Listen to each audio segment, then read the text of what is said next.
పవన్ కళ్యాణ్ మాజీ భార్యగా రేణు దేశాయ్ అందరికీ సుపరిచితమే. విడాకుల తర్వాత సినిమాలకు దూరంగా ఉంటున్న రేణు సోషల్ మీడియాలో మాత్రం అభిమానులకు దగ్గరగా ఉంటుంది. తరచూ తన కుటుంబానికి సంబంధించిన విషయాలను అభిమానులతో పంచుకుంటుంది. ఈ మధ్య కాలంలో ఎక్కువగా పవర్ స్టార్ గురించి, తన పిల్లల గురించి, పెట్ డాగ్స్కు ఫండ్ రైజ్ గురించిన విషయాలను పంచుకుంటూ వార్తలు నిలిచింది రేణు దేశాయ్. ఏ విషయంలో అయినా రేణు దేశాయ్ ఇన్స్టాగ్రామ్ ద్వారానే స్పందిస్తుంది. ఆమె బంధువులు, అభిమానులు ఎవరైనా ఆమెను ప్రత్యక్షంగా సంప్రదించాలనుకున్నా కూడా ముందుగా ఇన్స్టా ద్వారానే ఆమెకు పర్సనల్గా మెసేజ్ సెండ్ చేస్తారని టాక్. అయితే తరచూ ఏదో ఒక అప్డేట్తో సోషల్ మీడియాలో హల్చల్ చేసే రేణు ఇప్పుడు ఇన్స్టాకు కాస్త బ్రేక్ ఇవ్వాలనుకుంటుందట. రేణు దేశాయ్ ఓ వారం రోజులుగా సోషల్ మీడియాకు దూరంగా ఉంటుందని తెలుస్తోంది.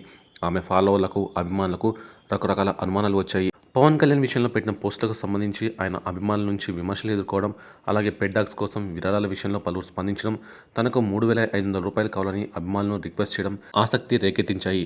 అయితే పవన్ అన్నపై పెట్టిన పోస్టులకు రేణు హట్ అయి ఉంటుందని, అందుకే ఇన్స్టాకి బ్రేక్ ఇచ్చి వెకేషన్కి వెళ్లి ఉంటుందని అభిప్రాయపడుతున్నారు.